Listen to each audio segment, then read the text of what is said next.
We're going to start the last session, which is on a roundtable on digital initiatives.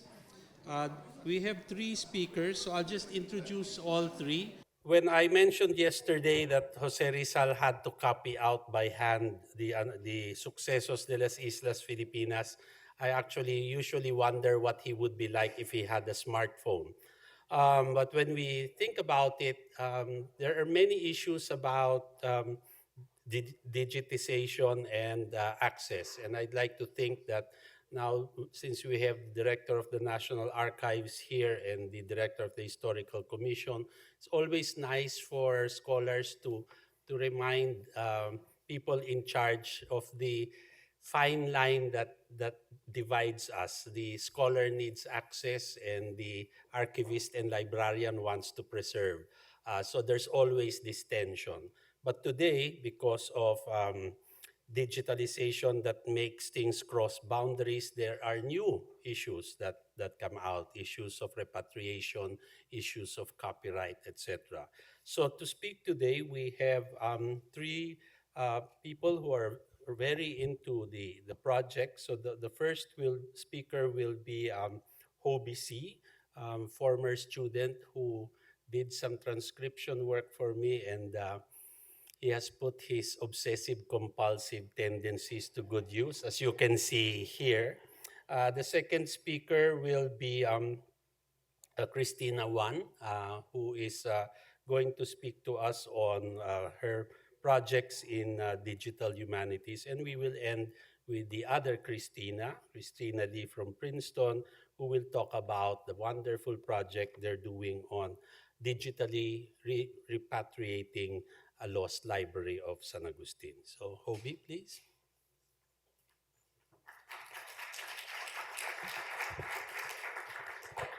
Hi, so I am an assistant professor at UP, but I'm also doing my doctorate in Radboud University in Nijmegen. Their focus is on colonial demography, so I'm doing something along those lines. But I'm studying indigenous interventions into colonial enslavement.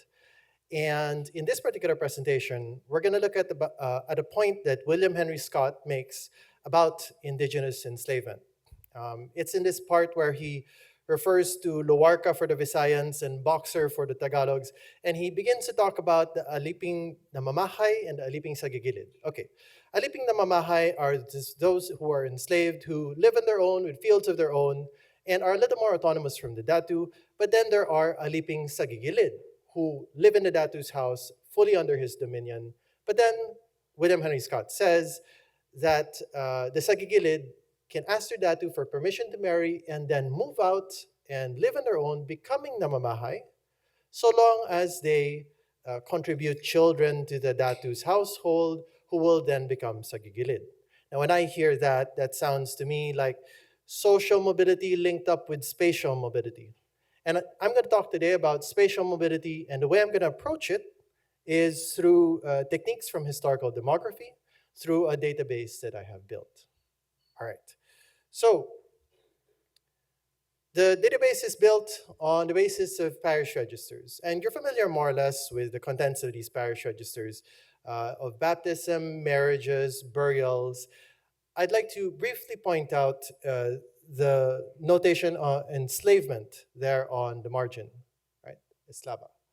So this is valuable for a variety of information, but our goal today is to be able to link particular individuals through the father's name and the mother's name, for instance, and then to treat these moments as moments in time and space that we will be able to link together, this being the target. So this is a number of towns in the province of Pampanga, and number 1 there is Asmuan, number 2 is Lubao, number 3 is Bacolor, nearby towns.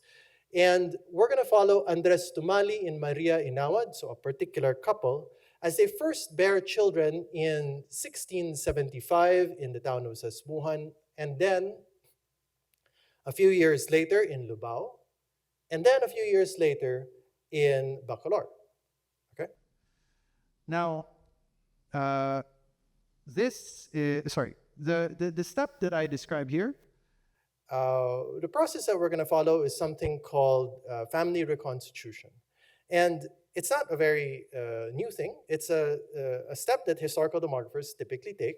Uh, Francis Gallagher does this, Peter Zenas does this, Norman Owen does this.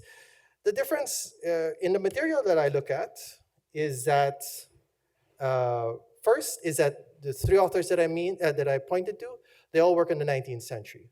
And so we're going to bring this back. We're going to take that method. We're going to put it in the 1600s. And then we encounter the difficulty that in the 1600s, what survives is primarily baptismal registers. That already cripples the project a little bit. But uh, the next step then, or the additional thing that makes life difficult, once we point out that the record is very incomplete, is that we're going to scale things up. Because the different authors that I've mentioned, they work on the level of one parish. Really, at the time that they were doing this in the 1970s, 1980s, that was what was feasible with pen and paper. But so we're going to take this now to the technology we have now and see, okay, rather than do this at the level of one parish, what I've done is to create a database that covers all surviving parishes for the 1600s. There are 25 of them with existing surviving parish registers. 23 of them have baptismal registers, surviving baptismal registers. Now, the problem comes in that this can no longer be done by hand. The number of 50,000 baptismal entries for all the parishes, when you test every item on itself, quickly balloons to just gigantic figure, 2.5 billion possible matches that you then have to filter down. And so that's the haystack. And we're looking for the needle. So how do we look for that needle of Andres Tumali and Maria Inawad in that haystack? And some of the processes that I will be showing are not actually that complex. You know, I mean, name cleaning, we always do this standardization of names. It's just a step in the process. Obvious logic checks, for instance, you're not going to look for the birth of a child for a mother who has not been born yet. That just doesn't make sense. These things, they make sense to us intuitively, and if we had just a very small number of parish register entries, it would be no problem to check every entry one after the time. It's only when we are dealing with so many registers that then human error really creeps in, and we begin to have to do this through writing a script, programming script. There are other more complex processes. Reduction of duplicates when you're testing things against themselves is a surprisingly complex task. And also the testing of similarity between names is something else that I'm going to show you the effect of. And the process, essentially, I won't take you through the script. That would be too boring for the presentation. But the end result, when you run everything through the script, would be something like this, where already all the irrelevant results have been weeded out.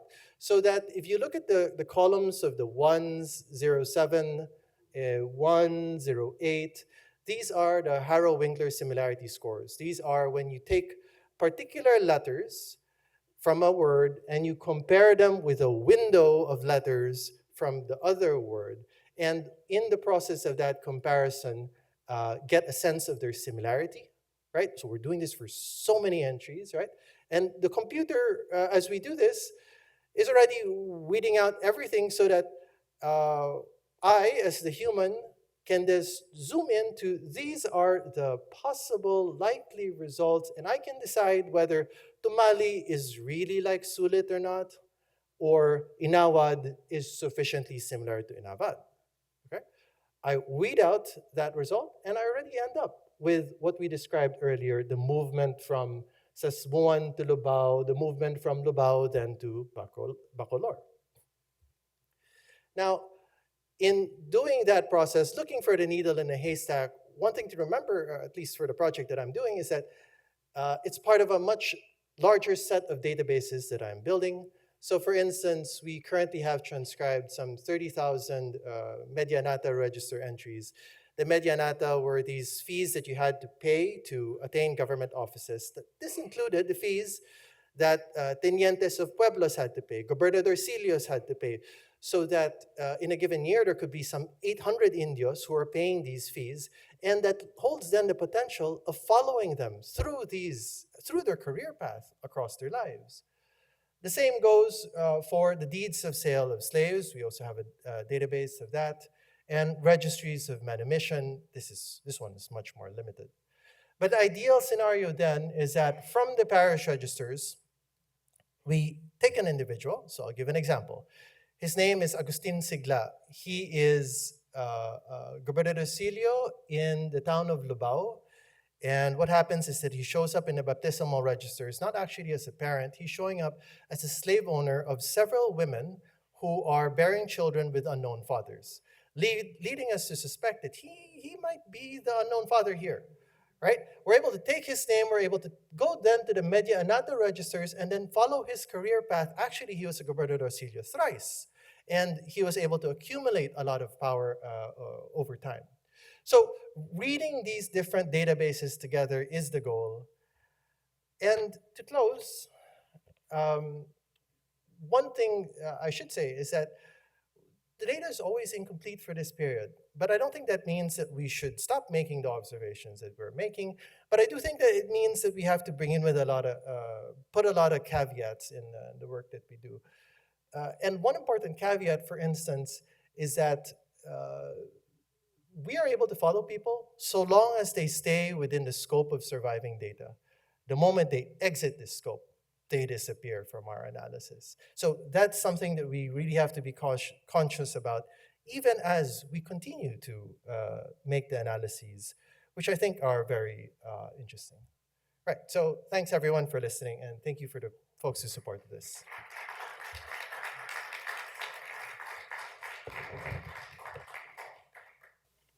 So I have 10 minutes, so this is going to be very quick. So good afternoon, everyone. I was asked to briefly explore how digital humanities methodologies can open new pathways for studying early modern Philippine history. So with a few case studies, I will talk about how digital technologies allow scholars, especially from source cultures, to not only access material, but also through interoperability, annotation, and aggregation, we can reassemble fragmented colonial archives and uncover stories that were hidden in their dispersal. So the digital humanities are usually defined as the use of computational tools, databases, visualization, mining of data, to explore historical and cultural questions. But for me, in post-colonial contexts, looking at data from previously colonized state nations, the stakes to me are a bit different, and I think, a bit different. To me, the digital access and digital work, for example, is not merely methodological, but also is, in a sense, moral and political. It can be used, the digital humanities can be used as an answer to the lack of access to material that's dispersed, but also it also needs, in a sense, more importantly, it can be used to engage with source cultures, to make the archives a site of engagement that will allow the humanization and I guess the complexification of the indigenous voice. So a lot of the times, digital access can be seen as kind of universal, and sometimes it does not really benefit the Filipino scholars or whatever. So in a sense, for me, and that's where the moral and the political sort of aspect of my work as a digital humanist come in. So to me, each digital connection, in a sense, is a small act of repatriation, restoring relationships between people, objects, and stories that colonialism had broken. So this is just a slide of well, this is kind of the main goal, I guess, of Philippine Studies at SOAS. We work with all sorts of material that are repositories of knowledge that are kept in institutions outside of the Philippines, and hope to give access to them, but also to reconnect them with origin communities. These are just some examples of the projects that we've done through the years. Um, Considering how Philippine history and cultural heritage is dispersed across the world, majority of which is actually outside of the country. So there are documents in Madrid, maps in London, national hero letters here in Chicago, etc. But when viewed together through these digital humanities platforms, these fragments begin to form and maybe take shape and create new pictures and reveal Philippines as kind of a deeply networked archipelago rather than a colonial periphery. So you can ask me later. We will have time for questions about some of these projects. Um, these are just this a random listing of the kind of the digital humanities toolkit that you can use for Baybayin, for example. There are scripts that you can now match. As you know, there's no vowel killers in the earlier Baybayin text, so that you can use script to match, no, and create. Um, Looking at all these projects, however, I want to focus specifically on material culture um, this afternoon. Well, one example of this sort of making these reconnections, no? So the Mapping Philippine Material Culture project was launched in 2022. And as many would, it is basically a baseline aggregation of everything, of all material culture objects in repositories outside of the Philippines. No, and again, a lot of the thing and a lot of the sort of, I guess, accomplishments of what we've been able to do are kind of exciting. Finding these material cultures in places like Leiden, for example. Here is um, one of the Ayer Damian Domingo original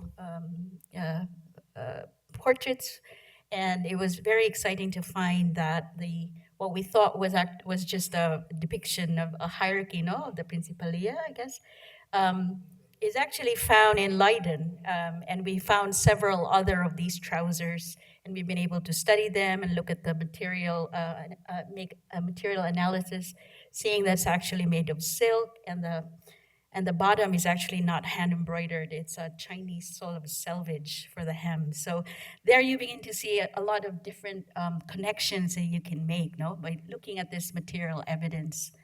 Um, Other things that we've been able to accomplish is do a lot of what they call photo elicitation. We create high resolution photos of these material objects and bring them to indigenous peoples in the Philippines for specifically ethnographic objects. Um, so, um, so we've done several of these sort of what we call in conversations. No? We also do a lot of collaborative transcription. In this case, this is in the SOAS archives, Sulat Suk, which is written in Jawi. And one of the key sort of advantages of digital humanities projects is this collaborative nature, no? So it's open source. And through workshops, we were able to gather together a lot of different skill sets that one scholar would not otherwise have. So we were able to transcribe and create kind of a narrative around the Sultan of Sulu and the presence of the English actually in Sulu and the pearl trade. Well, using again network technologies, digital technologies, we do also a lot of social media collaborative work. I work with Marianne Pastoroses, for example, and this was a really exciting kind of effect of what just a post on social media can be used for. Very surprising alternative to all the trolling on Facebook.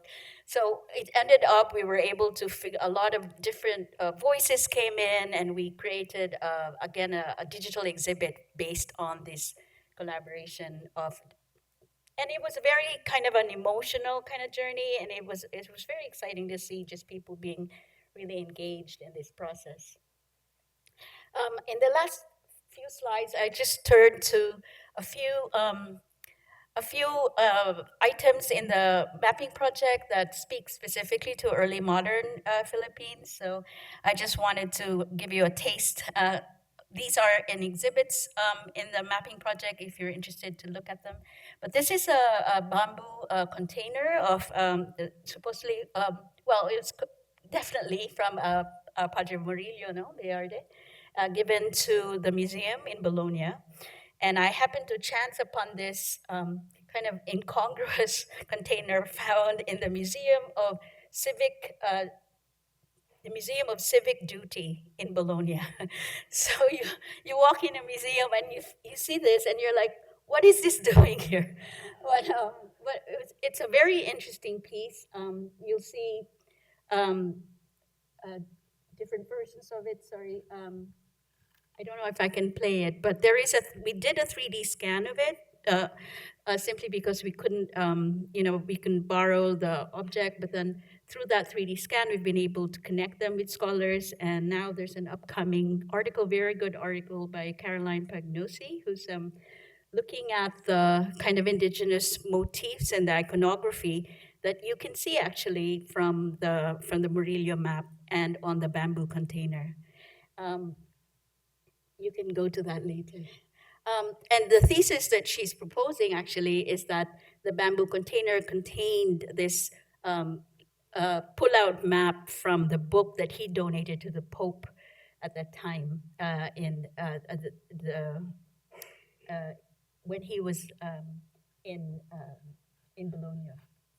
Um, the last slide, sorry, I'm going so quickly, is another sort of item that comes from that period, the early modern period, a bit later though, and this is the Simon de Anda painting.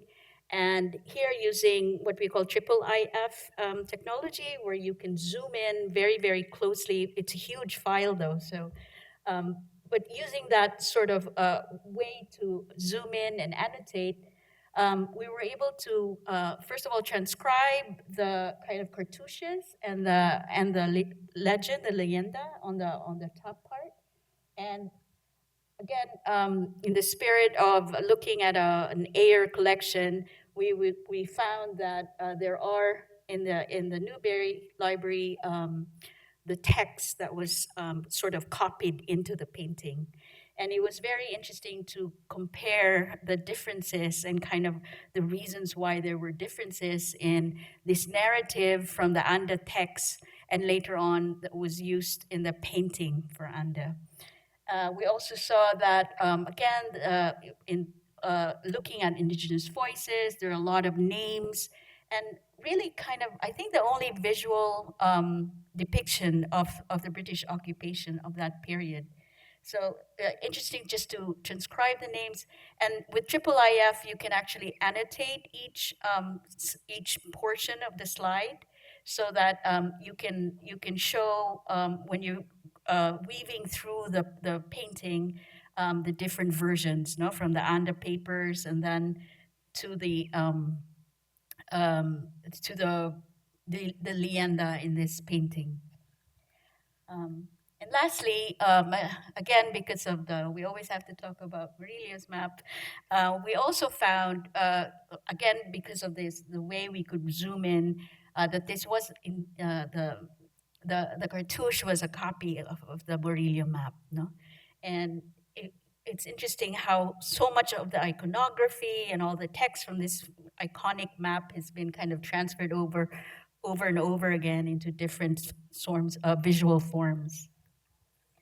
And yeah, so this is Ricky Jose actually helped me figure out what was the difference between the cartouche and the painting and the cartouche from the Murillo map. And there were a few differences, but mostly they made a mistake about the number of souls the Franciscans won. Anyway, but they put it at the end of the cartouche.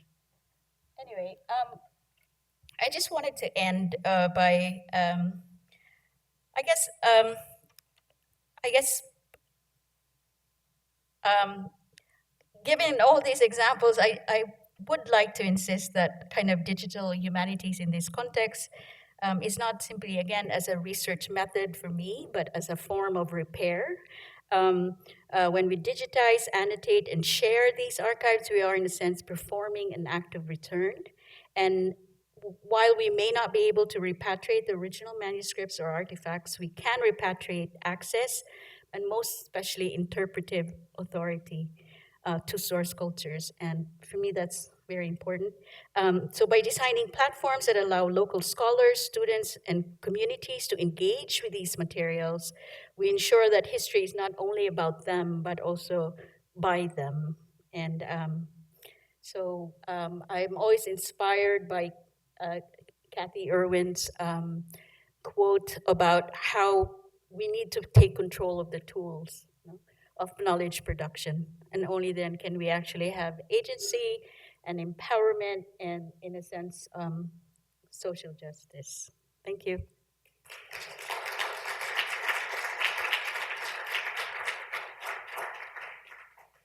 Thank you so much, again, Leah, for all the work you've done. I mean, I know we started talking about this conference 2 years ago, and it's almost over.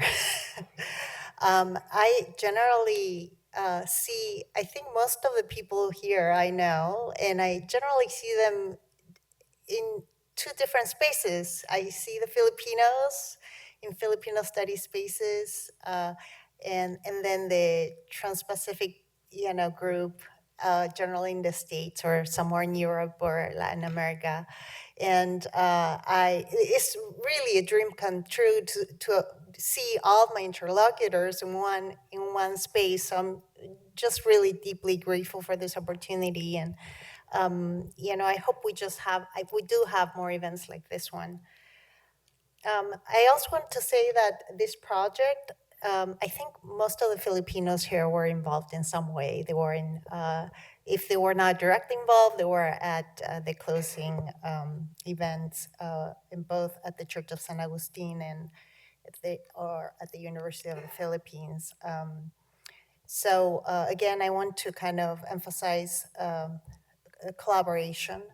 And the other thing I wanted to say is that I wasn't trained to do any kind of digital thing.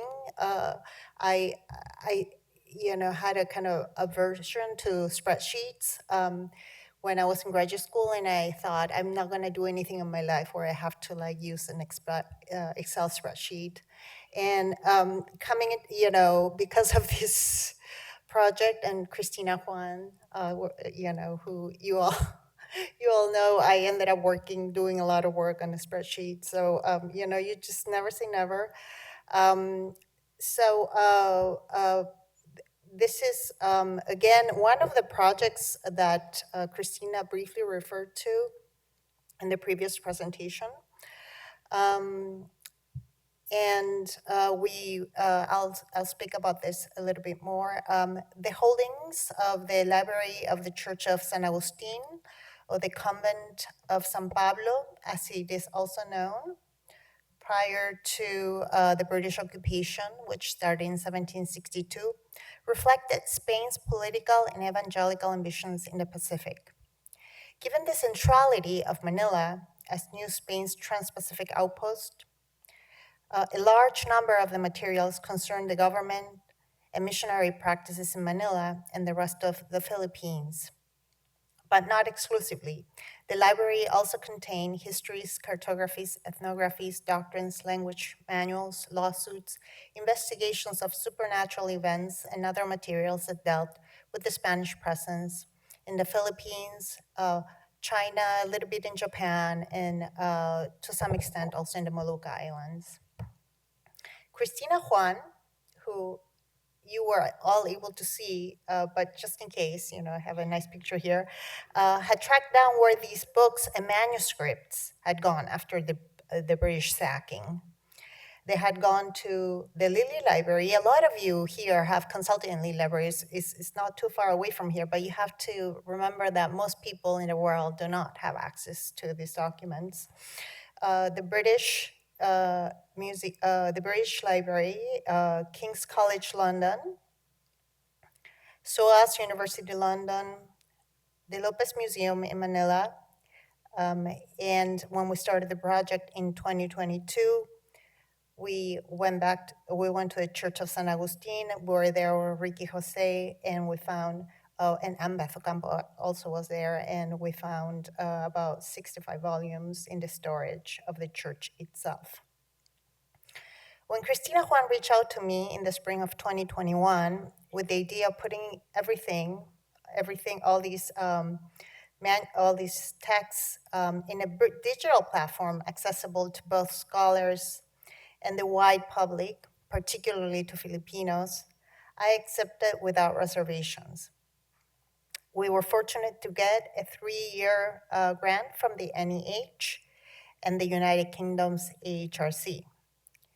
As you might know, a lot of the NEH grants were canceled, and mine was canceled in April, only about 3 months, when we were about 3 months away from the completion of the project.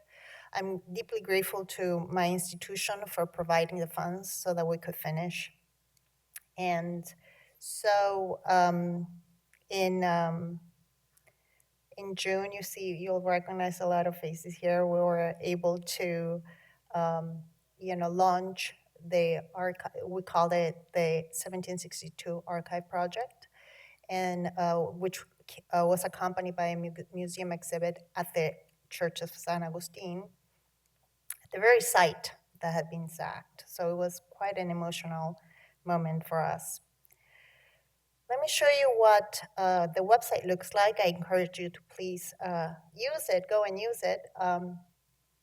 This website, the digital tools and visuals were masterfully crafted by the duo, Cristina Juan and Jovi Juan. Where's Jovi? Can we just, there's Jovi. He really deserves applause. And I'd like to get a sense of what this is. This is the opening page.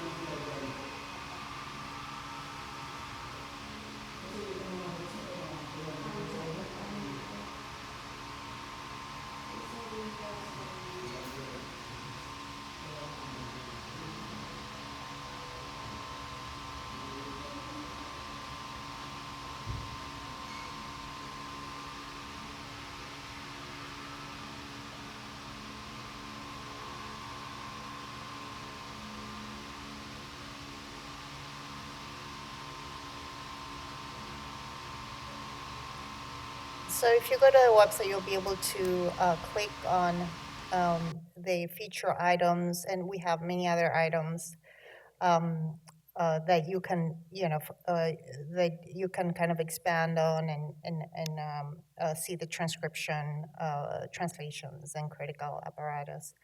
So I want to tell you what my role is, because again, I'm not a digital humanist. I teach Spanish literature and paleography courses and work with historical texts in general. So I felt that in this project I could use kind of this expertise in creating content, and that was precisely what Cristina Juan asked me to do. For one of the things that I did was I kind of created new titles for a lot of these manuscripts. A lot of these manuscripts are mistitled or not titled at all. We were segmenting a lot of the legajos, so I did that. I provided a lot of summaries in Spanish and English for the 7061 manuscripts that are there.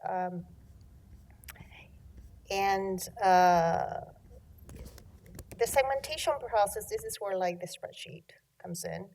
The segmentation process was started, someone did the groundwork, her name is Chiara Martinez, and then I went in and I really, edited each items. I segmented a lot of them, and so you can see, I mean, just one tab out of many.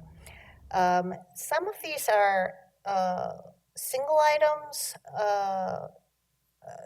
or some are like some have a few items, some have lots of items, and some are just one item. The legajo, the volume itself is just one item, as in the case here. So, for example, in this case, the case of this manuscript, which is actually which lives at the Lilly Library, Christina's team added a link, and so I will go in and segment this. And then I would no, it was already segmented. What I did is I would take the segmentation and upload it on from the page, which is a platform where you can collectively transcribe documents. And this one, for example, you can see has 147 images. And this document is particularly, I think Miguel Martinez mentioned he saw it, is particularly interesting to those who are looking at daily life in the galleons, what people did in the galleons on their trip from Manila to Mexico. It's titled An Itinerary for the Father Commissary who travels from Belize to Spain. In other words, this is for the missionary who goes to Spain to recruit more missionaries. And it's full of advice. It contains a lot of information on how to spend money, what to wear, what to buy, where to get good chocolate, that kind of thing, how to deal with boredom. So we have the transcription, which was completed by a team of transcribers. The transcribers came from UP. And I just translated a part of it for you to get a sense of this. Speaking of the missionary who travels, it says, so the traveling missionary should pass time happily, and he says he should bring some bottles of lemon juice, others with Nipa wine, and some with Castilian wine and aguardiente for these purposes. The Castilian wine and aguardiente are for remedying some stomach pain or flatulence. I'm sure they didn't use it for anything else. He also, I didn't put it in the slideshow, but he also recommends using one's urine for teeth brushing. So urine was a sustainable form of mouthwash in the galleons. But I want to highlight again the collaborative effort that went into transcribing this more or less lengthy document. So as I have said repeatedly every time I talk about this project, working with the team of transcribers from the Philippines and the US, and actually Macau and the UK, was really the most joyful and humbling aspect of the project. And as you can see here, they come from all over the place. We have the most represented are, of course, the students and research assistants from the University of the Philippines, but we also had transcribers from UST, Princeton, and St. Joseph Seminary of Macau.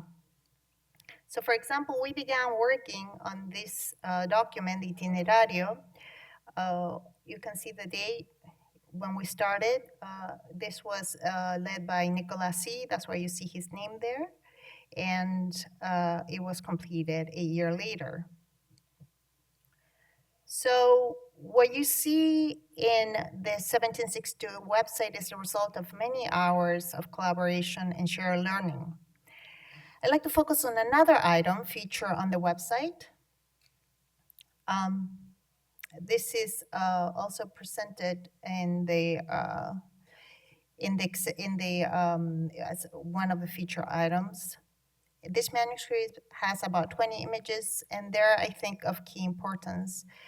This is the case of this case is from 1717, and it focuses on a land dispute between the principales in a town called Dongalo and the father priest in charge of the mission in Dongalo. not very far from Manila. This was the first document that I transcribed with the University of the Philippines team. During part of 2022 and 2023, I led a workshop with the UP research assistants aiming to meet approximately every 2 weeks. This is kind of difficult because of the time difference, but we managed to do it uh, mostly. In these sessions, I introduced the RAs to transcription tools, demonstrated methods for modernizing Old Spanish, provided resources for studying Spanish colonial history, and shared strategies for reading manuscripts, such as reading aloud. Outside of these meetings, the RAs conducted the transcriptions under the supervision of HOBC. And as you can see, Hobie, I mean Nicolas C., the first page of this report contains a petition in Tagalog in which a group of principales from the area begged to be exempted from the punishment that the Spaniards are going to impose on the members of the community who rebel against their priest. Without the participation of the Tagalog RAs and Nicolas C., the translation of this first page would not have been possible. However, even Tagalog speakers had to acclimate themselves to reading the old Romanized script. So all the RAs noted that reading the words aloud significantly enhanced their understanding of the text. So in this case, I contextualized the incident in colonial history of the Spanish Empire of the time and showed how to translate the Spanish text into English. So for example, I explain that, why is it that Google Translate and AI doesn't always work, especially when you're talking about local contexts. So in this context, juez mayor doesn't mean, a Spanish judge. It means local judge, and a local judge that was assigned to an indigenous community. So in our translation, for example, we said that it should be translated as the judge of the Indios. I also showed the RAs the performative aspects of this case, and this is where my training in literary studies comes in. For example, the students didn't realize that this part that starts with "y le dije al juez mayor" should be is followed by what he's saying in the first person, and so it should be kind of taken as being in quotes. And so what the priest is saying here is, he's sort of talking about the rebels, right? And he's trying to show what a brave person he is. And he says, if I were not a priest and I had a scimitar in my hands, there would not be anyone who could come close to me, because even before anyone could touch a single thread on my clothes, I would vanquish half dozen of them at once. But I am a father, and hence I cannot do any of this. So that is kind of this humorous moment. Jody mentioned the moments that are serious, and also the moments that are very humorous. That's kind of the humorous moment that I think would have been lost maybe if it had not been contextualized. So when we started working on this document, I gave it this kind of preliminary title. In fact, I thought it was going to be the title. I thought Upheaval in Indigenous Insubordination in Dongalo would work. However, the University of the Philippines RA team kindly but firmly objected to the term insubordination, explaining that it carries a highly negative connotation in the Philippine context and might provoke strong adverse reaction among Filipino readers. They suggested that resistance was a more appropriate and acceptable alternative. We've been talking about resistance. And this interaction taught me a valuable lesson that we can also, by not interacting with the communities of whose history we're really learning, we can unintentionally cause harm without realizing it. So I am really profoundly grateful to the emerging scholars at UP for their insight. So you can see the beautiful final product here. So this, if you go to the site, you'll see it. Oh, there you go. So you see there's a critical introduction that explanations of, for example, how the word India was used, the significance of the document. Today, the town is called Dongalo, and sort of an explanation of how that is there's a note that says that that is an invention, so it's related to what Ambeth was talking yesterday. I mean, the myth is that Don Galo was a Spaniard who fought against the Chinese invasion, and so in his honor, they named the town Don Galo. But in fact, there's no evidence of that. It was Don Galo, as we see in our documents, and also the bibliography. So that's just an example of a series of items that we have on our site. The idea was to kind of show how you can read these documents for those who don't have the experience of knowing how to work with manuscripts.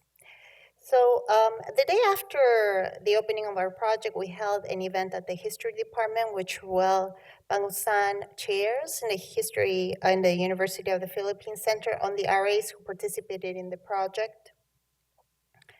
The excitement was quite palpable. I wonder what those plays were like. Imagine if this form of indigenous theater had survived. What was so scandalous about them that literally the document begins by saying all of this pestilence, the problem with succession in the crown in Spain, part of the reason this is happening is because these women dance. I was like, wow, dance as resistance is a really, really good theme. So, and I also want to say really quickly, because there's an Anyway, it's just like, she's talking about a document that has to deal with the prohibition of saraos, like dances, dances and women dancing, indigenous women dancing. But, it's just each one of the emerging scholars there spoke about their engagement with a specific document, and in some cases, this document had to deal with the histories of their own towns, and so that was quite moving. So I'm going to end. I think I told everyone that they could only speak for 10 minutes. I'm sure I went over, so I'm sorry. But Christina and Juan and the entire team of the 1762 Archive Project, we're trying to promote the spirit of collaborative effort and transnational community building. This approach, as Christina said, this approach ultimately empowers all partners to advance the development of more meaningful and ethically responsible scholarship. Maraming salamat po.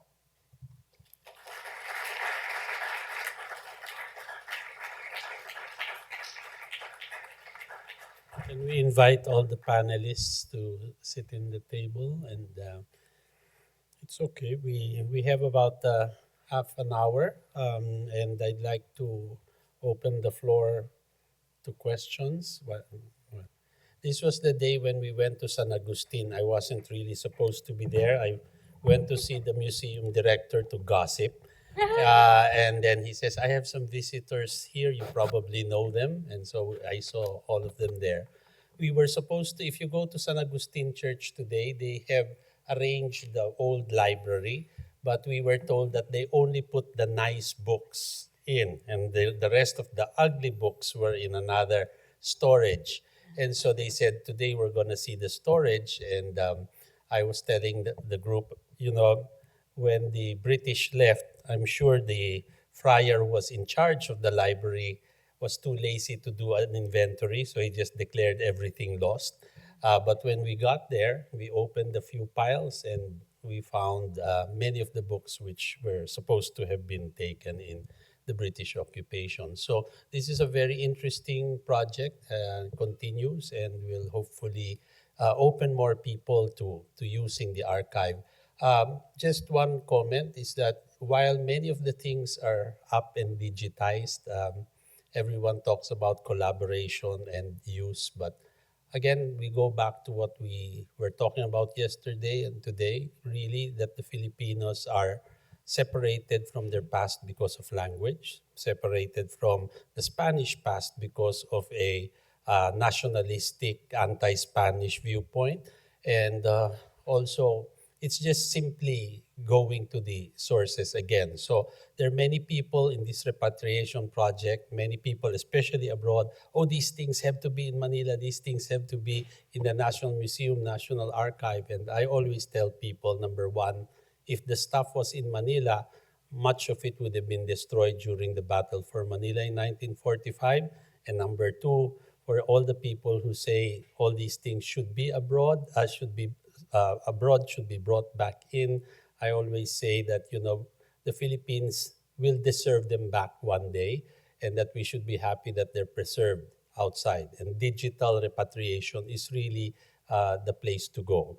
But as I always remind people, all these people who say these should be in institutions in the Philippines, they don't go to the archive or the library at all. So we have so much material still there that hasn't really been open. So by bringing all the stuff out from abroad back, so it adds to what we already have. But we need younger scholars, and we're happy to the two Christinas for engaging a younger group that will hopefully do better work than we do.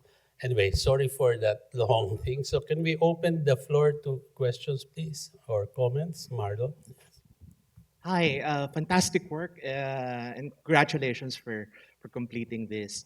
Um, the first comment is that I'm very heartened to see how translation is factored in the project, because as Ambit was saying, there's always that factor that it's one thing that we don't have the copies, the physical copies of the sources in the Philippines, but it's also quite important to underscore that the text, most of these texts were written in Spanish, and it's a language that is still not understood by a majority of Filipinos. So the fact that you were able to factor in translation in your project is quite positive, I would say.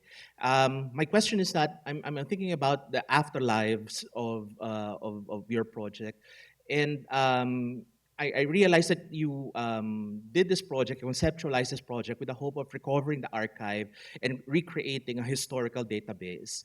But I wonder if there is a possibility of rethinking that original motivation, that original objective, so that the archive that you have created will be able to respond to other perhaps more ancillary concerns that we have in the Philippines right now. Because I'm thinking, for example, that with the database that you have, for example, we have a nice database of language from that period.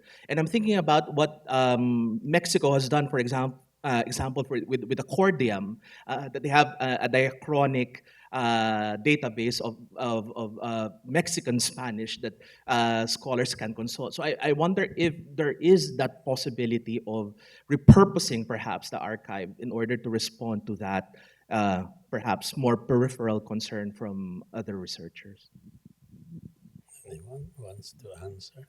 They need more funding, that's one. But I'll please. say something brief that some of the students were Marlon students, so the translation work done is thanks to the teaching that you've done as well. Any I other? guess because we've run out of funding for now, but we would really want to do more targeted, like working with regional centers, for example. A lot of the texts are actually in Tagalog, Kapampangan. No, there are texts, and it would be great if we could actually work with regional centers and maybe. And then work with kind of native speakers in Spanish, just to have this kind of academic, I guess, kind of air of collaboration, I guess, and working together, so that it's I guess scholarship, especially in these areas, are very kind of individualistic, and kind of you're a one man kind of person in this. But then there might be an alternative, especially in the case of the Philippines, where there are very few Spanish speaking students, and maybe more collaboration would be great. I think. Any other? Christina? So as I didn't mention this, but I sort of as part of this project, I taught a paleography seminar. It was hosted at Princeton, and the UP students would participate by Zoom once a week. And they would, I paired a Princeton student with a UP student to work on one manuscript. And they learned a lot from each other because the UP students were, in some ways, they were better at, if you take someone who knows Spanish but has no experience reading all manuscripts, and then you put the UP student whose Spanish might not be as good, but has done more transcriptions, you'll see that the UP student can read better. Like they might not know what the actual words mean necessarily, but they're better at that. And then the Princeton student then, once that word is identified or the phrase is identified, they'll say, I know what's going on. This is making reference to such thing, such law, such decree, such theological belief or whatever, concept. And so they work really well together. I have to say that there was one specific hope you remember this. There was, I think, one specific class in which the Princeton students were so embarrassed that they couldn't, the UP students could read the manual, most of it, and then they had a very, very hard time doing it. So anyway, so it was like, it was a very humbling experience I think, for us. I don't know about if the UP students spoke to you about what that was like on their end, but I heard a lot of, oh my gosh, that was so embarrassing. We're PhD students, and the UP students were not PhD students. So I think that the UP students really benefited from the global view of Spanish Empire that we just don't get in our training back home. So we brought in the depth of Philippine context, I think, and it was a good collaboration between the two. I know our students really benefited also from writing together, I think, and reading against the grain, but just working together, I think, in terms of this analysis was something that they would bring up later on. They would thank me for. So another interesting thing is that we train our students to read against the grain. And sometimes in the effort to read against the grain, they don't read along the grain. And I think the UP students' instinct was to read along the grain. So that was really, really helpful. Since I teach in undergrad now, we're always trying to look for assessments that are unAI-able. And one of the things I did this year was to ask the students to transcribe 19th century Tagalog notarial documents. And that's when I realized that many of them cannot read cursive, and that many of my students do not write in cursive. So when I looked at their papers, so it's not taught anymore. And so when I gave them the assignment, they all complained. And it was nice to just see them grapple with it. We cannot do this, try. And I said, Old Tagalog is not read with the eyes, it is read with the ear. So I told them, ask one of your group mates to read it aloud, and then the three others will write it. Oh, we get this right away. And then you see them transcribing. First they transcribed, then the Tagalog, like in English, it was something like, Jose became one body with Maria. And they said, how can they become one body? And then one person said, are they in a relationship? And the other one says, they're married. And so when you see this, these are undergrads, first freshman students. You see their eyes light up, and you see you've given them, a skill that is totally useless to their professional life, but it helped them work together and learn new skills. Are there any other questions? Just one more Oh, thing yes, that I please. want to say is that kind of collaboration is free. You know, you don't need any kind of funding to be able to teach a seminar where you allow students from another country to participate by Zoom. The other useful thing that Christina's team did was the resources, kind of the dictionaries for the abbreviations and stuff.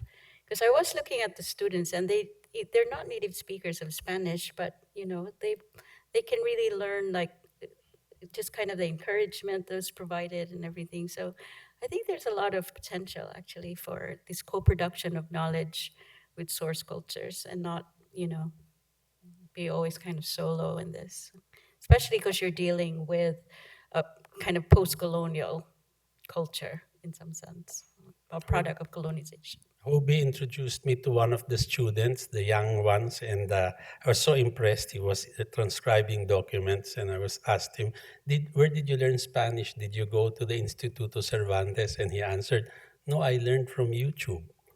So it shows you again how different they are. But please, Okay, so impressive across the board, all of you. Really, this is super inspiring. So thank you for sharing the work. Thank you for doing the work, but thank you for sharing it.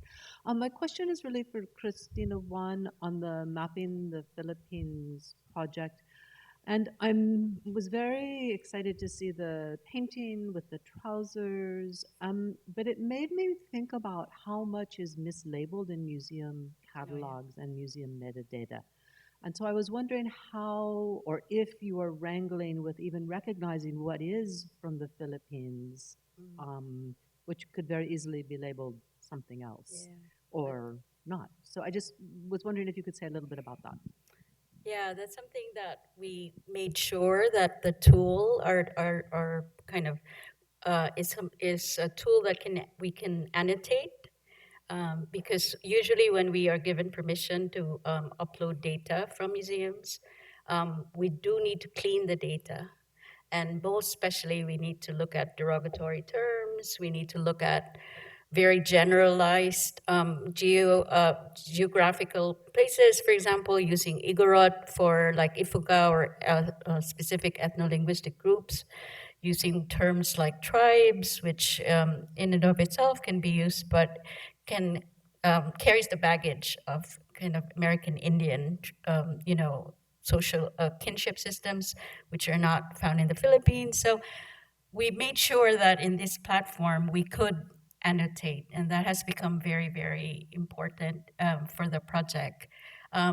We of course can't do everything, like we can't annotate everything. It's like the Smithsonian has like 10,000 Philippine objects, and a lot of them have these terms, so slowly we go through them.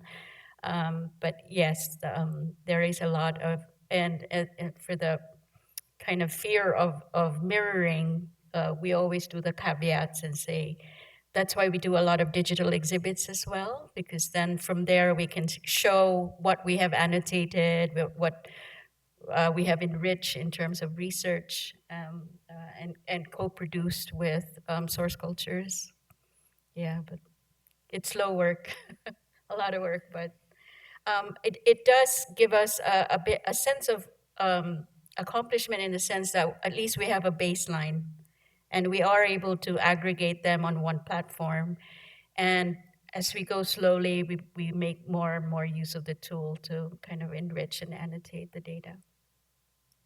I don't know if this is an easy question or a hard question, but it's for the Christinas. I'm wondering, certainly there must have been items that were looted by the British that then disappeared, you know? So I'm wondering to what extent, in other words, your reconstructed archive, what percentage of the original library do you think it represents, and how do you know? Well, I think when we started, we said 1,500 items, right? Yeah. And we have a little bit more than half of that. So, that's the answer. But the interesting thing about this corpus was that it had a very clear provenance in terms of It was an auction lot that started from the Library of Dalrymple, which came en masse from Manila to London, and then from there it kind of dispersed. So there were a good history of the ownership of this lot. So so the big basis was the auction catalog from Dalrymple's initial sale, and then it went on to Sotheby's and all these things. But there is one missing piece of this big corpus is the one that got lost in Japan. We don't know where it went, but there are three texts that were supposedly sold to a bookseller in Japan, according to the Provenance Research after the auction in Sotheby's in 1970s. The one that we did find after the project was the one at the Lopez. We knew that it was supposed to have been bought by Eugenio Lopez during that auction in Manila, in London, in New York. And then after, like, we would like keep asking Mumbersea, like, where is this vellum covered thing? Because they didn't catalog the volumes that Eugenio Lopez had bought. So eventually, it was Ricky Jose was actually there. There's a really good video of Oh, the yeah. finding. When finally Mumbersea, like, Is that on the site? That is on the oh, site. we should put that on the we site. should put it on the site. Yeah. But they hadn't cataloged that particular lot. So, but that was very exciting to find. But we're still looking for the Japanese ones. Yeah, just to round out the story, after all of this, we found about 80 books that remained in San Agustin. That is, we did that through examining the signatures in the books, and the signatures pertain to the years when they were in Manila. So that's one way that we were able to verify about at least 80 books remained there. Some were hidden because they were censored by the Inquisition. And so they were blacked out and all of that. So these books were really hidden, and so they survived the British occupation. And we found them out now. The question I'd like to, or the thought that's coming to my mind now is the question of the custodians of these archives and the users. So the users would really like to find out all the material here, but the custodians are keeping them back, especially in Manila. So that is the main problem we have in Manila, where there's still that feeling of protection that the paper is not good, or there's an amount of administrative worry that covers our archival system in the Philippines, actually. So there is a divide between the archival archivists. I'm one of them, but I'm also a researcher. That's why I understand the role, the meaning between archivists and researchers. But I think the bulk of the archivists in the Philippines do not understand. So there is a tension between researchers and archivists. So researching about the Philippines is more advanced outside the Philippines, sadly, because the archivists in the Philippines do not understand the research. So I do not know if capacitating the archivists to do research, or at least to understand the value of research, because I am very sad about the situation in the Philippines about the archival. There's actually a National Congress for Archives that's happening right now in the Philippines, but I don't know how much they are going to generate openness to researchers. Yeah, in fact, there was a little bit of resistance from the church about this concept that we were putting this on a platform that was available to everyone. But eventually they were okay with it. But there was a bit of pushback initially.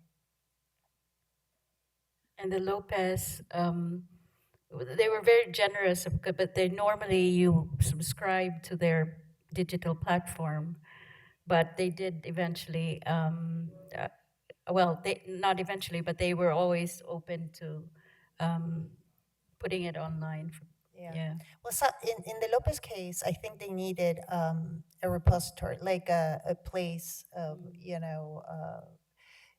a robust kind of digital repository where to have the images. And in that case, the agreement was that Princeton would host those. Yeah, the AAIF stuff, yeah. Yeah.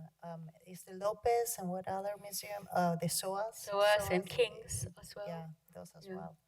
Because not all institutions have the ability to host these images and protect them, make sure that they're there forever. Thank you to all presenters. It was especially inspiring given all like the buzz with AI and how like doomsday everything feels surrounding technology to see such exciting work happening with those tools. I had a question about the 1762 archive project, about what sort of things you learned in the process of reconstructing the library, sort of like from a bird's eye point of view. Like if you learned things about reading culture, about I don't know how libraries were organized in the Philippines as opposed to others, or just sort of like bringing together all the pieces. What this kind of project can tell us about just the culture of libraries or religious communities in the Philippines. I was surprised that the Agustinians had volumes that should have been at the audiencia. So I have no idea how they ended up at the church, but they did. And so one of the volumes at the Lopez was the whole volume were orders that were sent to a governor who did not bother to discuss any of these orders at the audiencia, so he kept them at home. And then after he died, they found all these papers, and they realized, oh, these were sent from like New Spain, and we should. These were orders from New Spain. So that was really surprising. It was very unexpected. The bandalas were really kind of surprising. These are most like a lot of them are in indigenous languages. So that was in the responses to the bandalas was really interesting. One thing that was really cool for me to see was that the Lilly Library has volumes of correspondence between the governor, mostly is the viceroy of New Spain, sending orders to the governor of the Philippines. And we found a legajo in Lopez that belongs to that collection, but somehow it got separated. So some went to Lily, and the other one somehow was separated and was bought by Mr. Lopez, and that ended up in the Lopez. So things like that, were surprising in terms of for example, I've never seen so much written in indigenous language in general. So that was maybe that's the most surprising part, and seeing the agency of the indigenous people and how they express themselves. That was also very interesting. That was surprising, yeah. Yeah, and I guess the librarians were also really specific about kind of the shelf so a lot of the the shelving and the kind of where the book should be, but then the arrangement is kind of random in a sense after a while, because a lot of them were like manuscripts of dictionaries, for example, and then others were like land lots that the Agustinians owned and kind of the controversies around them. So it's not like a reading library in some sense, but also kind of really a repository of. They also had a lot of the the minutes of their meetings, and one of it was actually, well, apparently they don't usually share that. They put it under lock and key, but one was actually taken to the British Library, and I think that was the one that I was a bit worried about, because I had to ask Father Ricky, like, is it okay if if we digitize, etc. But then She's such a good, I mean, I said, why, who cares? Why do we need to ask for permission?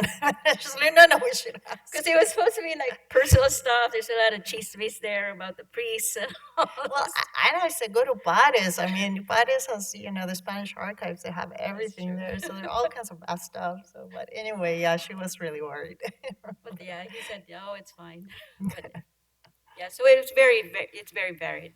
There's a lot of Latin works as well, right? In the original inventory, there's they had the librarian had an inventory of the materials, and yeah, a lot of historical works. Those who want to go to San Agustin, when I went to prepare my keynote for their closing conference, so they allowed me to roam around. So they were all concentrated. They were showing me the books, but I found two shelves which are filled with, it just said papeles varios, and they're all 17th, 18th century, not cataloged. So there's really a mountain of material waiting for the researcher to discover. So we have time for one more question. No, I just want to thank everybody and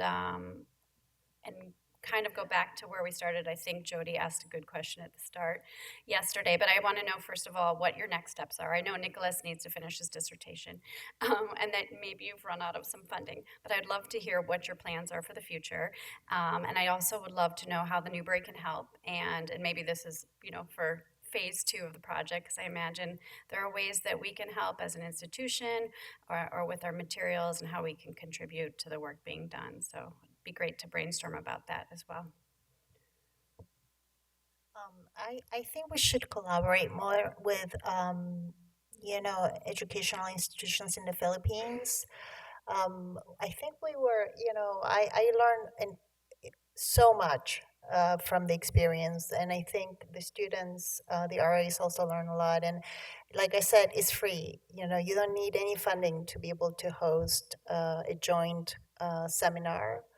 And so and we do have a lot of expertise that we sometimes, if you're in my field, sometimes you feel irrelevant, and why you're doing something, but sometimes it's hard to explain why what we do matters. And this is a way in which you kind of, it really is very grounding, because you feel that your expertise is being put to use in a very productive and meaningful way. And I can tell you that they really, really appreciate it. They're very grateful that we're willing to do that. And of course, I'm grateful they're willing to stay up until 9 or 10 at night to be in a seminar. But Yeah, I think the time zone's really the final frontier of this. Otherwise, it's really beneficial for the students, and it's something that we're having to think about as a department. I know, like when we were talking to colleagues from Mexico, that this sort of model that we were able to test out in the project that we had is something that we can do with other places too. Is holding these side-by-side classes, bringing in different points of view from different locations, for different expertises that can complement one another. And I think it's great that we were able to test it out with you, and that it went wonderfully. Yeah. There is a book that you showed in the room that I would love to be digitized.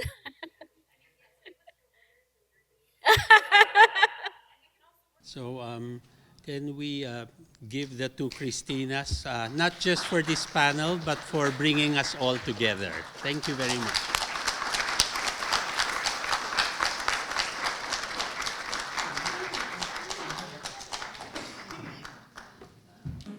Nothing much more to add, just thank you, and please keep in touch and keep us posted on your worksheet, all your research, and let us know how we can contribute, and like you said, what we need digitized and what you would like transcribed.